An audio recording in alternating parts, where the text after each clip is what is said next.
يعني يا ريت بجد، يا ريت بعد اذنكم، يعني يا ريت الساده مسؤولين ريال مدريد، يا ريت بعد كده مش عايز اي حد يالف ويخلي اردا جولر على الدكه. معلش انا اسف لو الموضوع ده يعني بيجرح مشاعركم، انا اسف. يعني اردا جولر لو سمحت ما يقعدش على الدكه، عشان انا قعدت 63 دقيقه بتفرج على خراء كروي.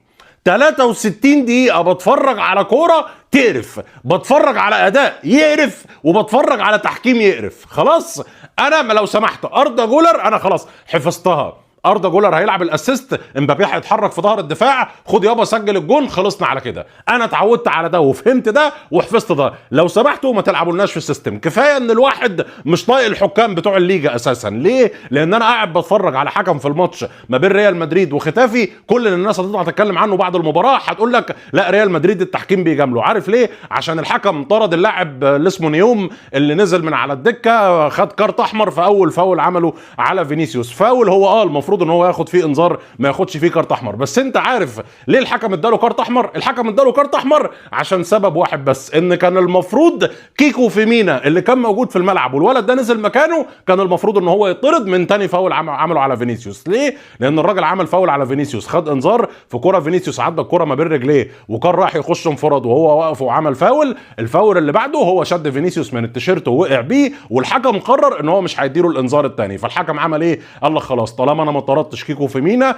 اول ما نزل نيوم اول فاول عمله قام مديله كارت احمر. يعني انا مش عارف والله حكام الليجا دول الواحد ولا فاهمهم ولا عارف الناس دي عايزه ايه. توني خايف من الكلاسيكو، خايف ينظلم من الحكام، وانا كمدريدي بتمنى انه يكون في نزاهه بالقرارات التحكيميه، لا مدريد ينظلموا ولا برشلونه ينظلموا. قرار واحد في المباراه ممكن يغير مجرى المباراه كامل. طرد، ضربه جزاء، قرار غير صحيح، ضربه جزاء ما تنحسبش، اي شيء ممكن يغير مجرى المباراه. بس بدنا شغله واحده ارجوكم، انه احنا تعبنا من التحكيم الاسباني. التحكيم ما يظلم حدا وما يكون مع فريق معين، ويكون في نزاهه بالتحكيم. لمرة واحدة يعملوها أرجوكم. انطرد لاعب ختافي ودقيقة 79. تحياتي واحتراماتي للحكم العادل، تحياتي لهيك حكم رائع جدا. كيف الحكم أستاذ سيف؟ والله الحكم رقم واحد للريال.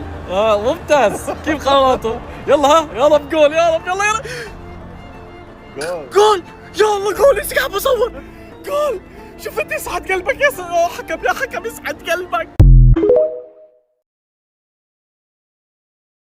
أنا زلمة بحكي كلمة الحق طول عمري، أنا بدي أحكي الحقيقة. نادي برشلونة انظلم تحكيميا. اللاعب حط إيده بعين راشفورد وضربة جزاء ما انحسبت ولا حتى أخذ اللاعب أي بطاقة، ويوميتها أنا الوحيد مدريد طلعت وقلت برشلونة ظلم تحكيميا. تذكروا؟ ريال مدريد لقطة فينيسيوس، أنا بصراحة مش خبير تحكيمي وما بقدر أقول لك طرد ولا مش طرد، أنا مش عارف. لكن برشلونة ما باخذ حقهم بالتحكيم زي ريال مدريد ما باخذ حقهم بالتحكيم. أنا خلني مدريد وأحكي الحق. برشلونة بنظلم كثير من التحكيم في الدوري الإسباني، والدوري الإسباني التحكيم تبعه صفر. ما دخل نادي ريال مدريد، التحكيم سيء. أنا كلمة الحق بدي أقولها، أكثر نادي ما باخذ حقه بالتحكيم هو نادي برشلونة. بدكم تزعلوا بدكم مش تزعلوا، أنا بحكي كلمة الحق وبس. هذا أداء بدنا نلعب برشلونة بالكلاسيكو. إحنا لولا الحكم بنفوز اليوم. خلينا نحكي الصراحة، شو هذا ريال مدريد؟ إحنا لولا الحكم اليوم بنشم ريحة الفوز. يخلف على الحكم، اقسم بالله ده انا بخزي. وقت مطلوب منهم لاعبينها يهجموا علينا انفراد، لو كرتوا كان التعادل 2 مطرود منهم. هيك نواجه برشلونه وبتحكوا لي اصابات برشلونه؟ اداء بخزي هاي الصراحه.